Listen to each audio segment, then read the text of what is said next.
नमस्कार दोस्तों। इस ट्यूटोरियल में हम लोग ये सीखने वाले हैं कि किसी HTML फाइल के अंदर CSS का यूज करके UI एलिमेंट्स पे एनिमेशन को कैसे इंप्लीमेंट करना है। तो चलिए, हमने यहाँ पे ढेर सारे बॉक्सेस ड्रॉ किए हैं और उन पे अलग अलग तरह के एनिमेशंस को हमने इंप्लीमेंट किया है। उनको एक एक करके चेकआउट करते हैं। मैं यहाँ पे वेब पेज को एक बार फिर से लोड करता हूँ, क्योंकि इनमें से कुछ एनिमेशन जो है वो एक बार रन होते हैं और फिर रुक जाते हैं, जैसे कि इन दोनों बॉक्सेस के एनिमेशन अब रुक चुके हैं। ओके, तो मैं एक बार इसे फिर से लोड करता हूँ। फर्स्ट वाले का एनिमेशन देखिए, ये ब्लू कलर से स्टार्ट होता है और येलो कलर पे खत्म होता है। ओके, ब्लू टू येलो ऐसी इसकी जर्नी है इस एनिमेशन की। और सेकंड वाले का देखिए, मैं इसे फिर से लोड करता हूँ। रेड, फिर येलो, फिर ब्लू, फिर green. Red, yellow, blue, green, ऐसे कलर 4 बार चेंज हो रहे हैं। Okay, red, yellow, blue, green, ऐसे 4 कलर्स इसमें चेंज हो रहे हैं। फर्स्ट वाले में 2 ही कलर्स चेंज हो रहे हैं। ओके, तो ये एनिमेशन कैसे इंप्लीमेंट किया है ये हम लोग सीखेंगे, आगे देखते हैं। देखिए, ये थर्ड वाला देखिए, ये क्लॉकवाइज ऐसे एक स्क्वायर में घूम रहा है। यहाँ से शुरू करता है, फिर यहाँ जाता है, फिर नीचे आता है, फिर लेफ्ट में जाता है, फिर ओरिजिनल पोजीशन पे आता है। ऐसे ये क्लॉकवाइज घूम रहा है। ओके, नंबर 3 वाला। वैसे नंबर 4 वाला अगर आप देखेंगे तो ये एंटी क्लॉकवाइज घूम रहा है। यहाँ से शुरू करता है, यहाँ पे जाता है, यहाँ पे नीचे जाता है, राइट में जाता है, फिर ओरिजिनल पोजीशन में आता है। तो ये एंटी क्लॉकवाइज मूव कर रहा है, नंबर 4 वाला। नंबर 5 वाला अगर आप देखेंगे तो ये एक बार क्लॉकवाइज आता है, फिर काउंटर क्लॉकवाइज जाता है। ओके, रिवर्स कर रहा है उसके एनिमेशन को। देखिए, क्लॉकवाइज घूमेगा एक बार स्क्वायर में, फिर रिवर्स मारेगा, एंटी क्लॉकवाइज घूमेगा। ओके, ये हो गया हमारा नंबर 5। नंबर 6 क्या कर रहा है? नंबर 6 तो अल्टरनेट कैसे भी घूम रहा है, एक बार क्लॉकवाइज जाता है, फिर एंटी क्लॉकवाइज जाता है, रिवर्स जाता है। ओके, हर तरह का एनिमेशन कर रहा है, उल्टा सुल्टा जो भी उसको मन में आ रहा है वो करते जा रहा है। ठीक है, तो ये सब कैसे करना है, ये सब एनिमेशन को कैसे इंप्लीमेंट करना है CSS का यूज करके, ये आज हम लोग सीखने वाले हैं। तो चलिए कोड देखते हैं। यहाँ पे हमारा HTML टैग है। हेड टैग के अंदर हमारा सारा CSS है, जिसको हम लोग आगे देखेंगे। पहले UI देखते हैं। बॉडी टैग के अंदर हमने तरह तरह के टैग्स को क्रिएट किया है, जैसे कि यहाँ पे एक div टैग है जिसके अंदर सम टेक्स्ट 1 लिखा हुआ है। फिर थोड़ी सी एम्प्टी स्पेस क्रिएट करने के लिए लाइन ब्रेक टैग का यूज किया है। फिर यहाँ पे p टैग है जिसमें सम टेक्स्ट 2 लिखा हुआ है। H1 टैग है, सम टेक्स्ट 3 लिखा हुआ है। H2 tag, some text 4। H3 tag, some text 5। और H4 टैग, सम टेक्स्ट 6। हर एक टैग के लिए हम लोग अलग अलग तरह का CSS लिखेंगे, जिसमें अलग अलग तरह का एनिमेशन होगा। तो देखिए, हेड टैग के अंदर, स्टाइल टैग के अंदर हमने सारा CSS लिखा हुआ है। सबसे पहले ये जो हमारा div टैग था, सबसे पहले वाला नंबर 1, सॉरी, इसमें इसको मैं जरा क्लोज करता हूँ। ये जो हमारा div टैग था, टेक्स्ट नंबर 1 वाला, इसका CSS देखते हैं। देखिए, यहाँ पे पहले div टैग का CSS है और नीचे उसका एनिमेशन। देखते हैं क्या क्या है। div टैग की हाइट और विड्थ यहाँ पे मेंशन की है, बैकग्राउंड कलर मेंशन किया है, टेक्स्ट कलर मेंशन किया है। एनिमेशन नेम ऐसा एक एट्रीब्यूट है और इसकी वैल्यू है फर्स्ट अंडरस्कोर एग्जाम्पल। ये फर्स्ट अंडरस्कोर एग्जाम्पल यहाँ पे हमने डिफाइन किया है, इसको आगे देखेंगे। एनिमेशन ड्यूरेशन, कितने समय में एनिमेशन कंप्लीट होना चाहिए, तो 4 सेकेंड में ये कंप्लीट होना चाहिए। एनिमेशन इटरेशन काउंट, मतलब कितनी बार ये एनिमेशन चलना चाहिए, उसका काउंट हम लोग लिख सकते हैं कि जब ये वेब पेज लोड होगा तो 5 बार ही एनिमेशन रन होगा, उसके बाद ये हमेशा के लिए रुक जाएगा। ओके, तो अब ये एनिमेशन नेम जो है फर्स्ट अंडरस्कोर एग्जाम्पल, इसको हमने कैसे लिखा है ये देखते हैं। देखिए, यहाँ पे @ की फ्रेम्स, इस कीवर्ड का हमने यूज किया है और आगे एनिमेशन का नाम हमने लिखा है फर्स्ट अंडरस्कोर एग्जाम्पल, और फिर इन येलो ब्रैकेट्स के बीच में हमने सारा हमारा एनिमेशन लिखा हुआ है। फ्रॉम मतलब एनिमेशन की शुरुआत में क्या होना चाहिए, तो बैकग्राउंड कलर होना चाहिए ब्लू।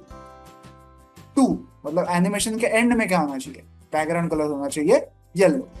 ऐसा एक एनिमेशन हमने यहाँ पे डिफाइन किया, जो जिसकी शुरुआत में उसका कलर होगा ब्लू और अंत में उसका कलर होगा येलो। ओके, इसका नाम है फर्स्ट एग्जांपल, जो हमने यहाँ पे मेंशन किया हुआ है। ये एनिमेशन खत्म होने में टोटल 4 सेकंड लगेंगे। वेब पेज लोड होने के बाद ये 5 बार रन करेगा और फिर ये रुक जाएगा। देखिए, यहाँ पे पहले ब्लू होता है, फिर येलो हो जाता है। टोटल 4 सेकंड लगते हैं इसे कंप्लीट होने में, ब्लू से येलो। ऐसा टोटल 5 बार रन होगा, फिर ये हमेशा के लिए रुक जाएगा। देखिए, आई थिंक ये थर्ड बार हुआ इस बार, अब शायद ये फोर्थ बार हुआ है, और अब शायद ये 5th बार होगा, और इसके बाद ये कभी भी नहीं होगा, इसके बाद ये ब्लू ही रहेगा। देखिए, अब ये इसने चेंज होना बंद कर दिया है, अब ये येलो नहीं होगा, अब ये रुक जाएगा। ठीक है, तो ये हो गया हमारा फर्स्ट एनिमेशन। अभी सेकंड वाले का देखते हैं। सेकंड वाले के लिए हमने पैराग्राफ टैग का यूज किया था, तो पहले तो उसका सीएसएस है और नीचे उसका animation, height, width, background colour, text colour वगैरह वगैरह। एनिमेशन नेम है second underscore example, animation duration है 4 सेकेंड्स, इटरेशन काउंट है 3, मतलब 3 बार ही ये रन करेगा, उसके बाद ये रुक जाएगा। सेकंड अंडरस्कोर एग्जांपल को देखते हैं। इस बार हमने टू एंड फ्रॉम है इसका यूज नहीं किया है, क्योंकि हमें बहुत सारी चीजें, बहुत सारे कलर्स को यूज करना है, तो इस बार हमने परसेंटेजेस का यूज किया। देखिए एट की फ्रेम्स वर्ड का यूज किया, से कुछ नाम दिया, सेकंड एग्जांपल ऐसा, ब्रैकेट्स के अंदर, येलो ब्रैकेट्स के अंदर हमारा सारा एनिमेशन है। इस बार हमने परसेंटेजेस का यूज किया, टू एंड फ्रॉम का यूज नहीं किया है। तो 0%, मतलब सबसे पहली बार इसका कलर रेड होगा।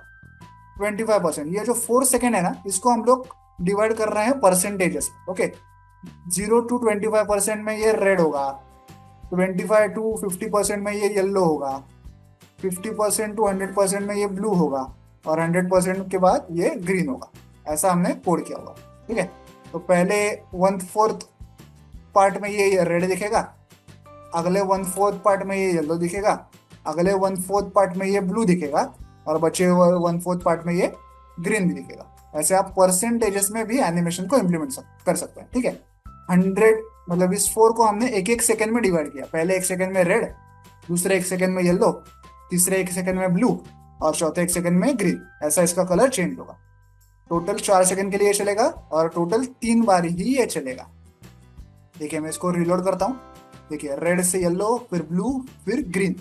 एक बार हुआ रेड येलो ब्लू ग्रीन, दूसरी बार हुआ रेड येलो ब्लू ग्रीन, तीसरी बार हुआ। अब ये रेड हो जाएगा और हमेशा के लिए रेड ही रहेगा। इसका इटरेशन काउंट खत्म हो चुका। ठीक है, तो ये हमने देखा दूसरा एनिमेशन। अब इसका तीसरे वाले का देखते हैं, जो कि है क्लॉकवाइज ऐसे घूमता रहता है। इसका एनिमेशन देखते हैं।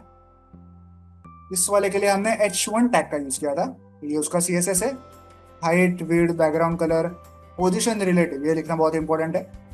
एनिमेशन नेम दिया है third underscore example, animation duration है 4 सेकेंड्स।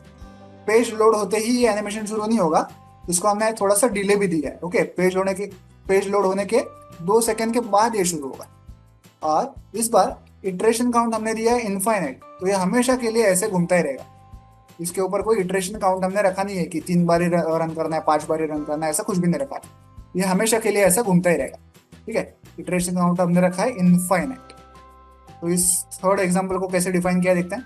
देखिए 0% में, मतलब 1/4, 4 सेकेंड है ना, तो 1/4% में क्या होगा, इसका बैकग्राउंड कलर होगा ब्लू, और ये कैसे घूमेगा, इसकी पोजीशन कहाँ पे होगी, लेफ्ट साइड में 0 पिक्सल्स, टॉप में भी 0 पिक्सल्स। ये इसके कोऑर्डिनेट्स होंगे, left and top 0 pixel 0 pixel.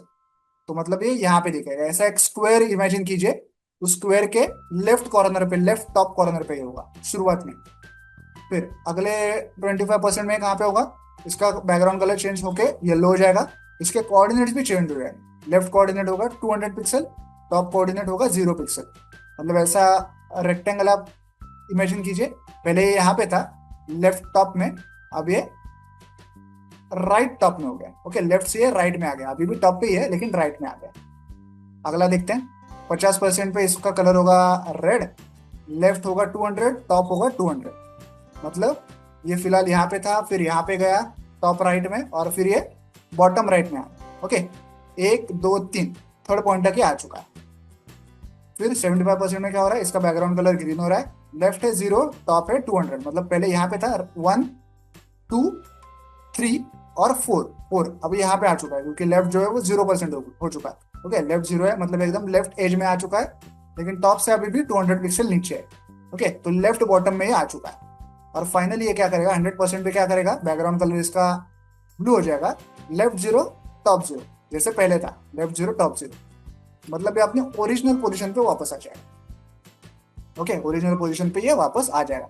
आप ये मेरा जो यहाँ पे प्रोफाइल पिक दिख रहा है ना, ये जो इमेज दिख रही है यहाँ पे, मैं जो यहाँ पे बड़बड़ कर रहा हूँ, इसका ये स्क्वायर जो है, इसको इमेजिन कीजिए।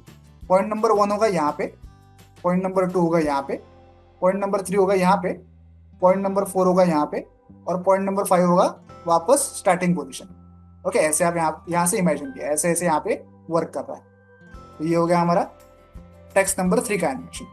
टेक्स्ट नंबर 4 का एनिमेशन एकदम सिंपल वैसे ही है, सिमिलर है, सिर्फ ये एंटी क्लॉकवाइज मूवमेंट कर रहा है। ओके, एनिमेशन को हमें एग्जैक्टली उल्टा करना है। यहाँ पे हमने H2 टैग का यूज किया है। Width, height, background colour, position सारा सेम है। एनिमेशन नेम है फोर्थ एग्जांपल।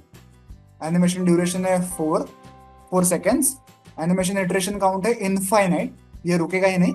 और अब एनिमेशन डायरेक्शन है reverse.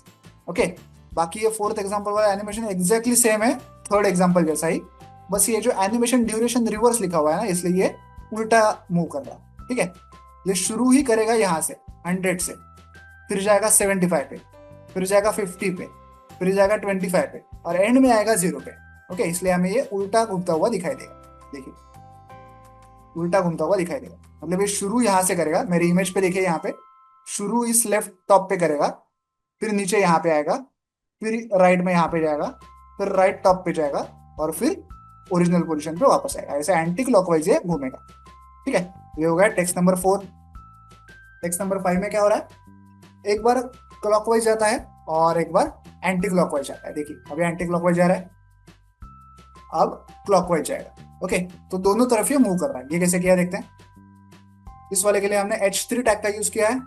Height, width, background colour, position वो सब सेम है। एनिमेशन नाम है fifth underscore example. Animation duration है 4 सेकेंड्स। इटरेशन काउंट है इनफाइनाइट।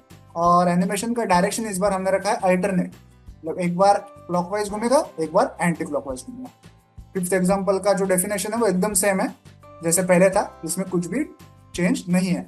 ओके, एक बार ये 0 से लेके 100 तक जाएगा, और फिर 100 से लेके वापस 0 तक जाएगा। ऐसे 2 बार ही घूमेगा। ओके, अल्टरनेट घूमेगा, इसलिए हमें एक बार ये क्लॉकवाइज दिखता है, एक बार एंटी क्लॉकवाइज। अब ये 6 वाले में क्या किया है जरा देखते हैं, पढ़ के देखते हैं क्या किया है। 6 वाले के लिए हमने H4 टैग का यूज किया है। बाकी सब चीजें सेम है पहले जैसी। एनिमेशन नेम है sixth underscore example. Animation duration है 4 सेकेंड्स। इटरेशन काउंट है इनफाइनाइट। एनिमेशन डायरेक्शन देखिए, रिवर्स भी है और अल्टरनेट भी है। ठीक है, रिवर्स भी है और अल्टरनेट भी है। फिफ्थ वाले में हमने सिर्फ अल्टरनेट का यूज किया था। फोर्थ वाले में हमने सिर्फ रिवर्स का यूज किया था। सिक्स वाले में रिवर्स भी है और अल्टरनेट भी है।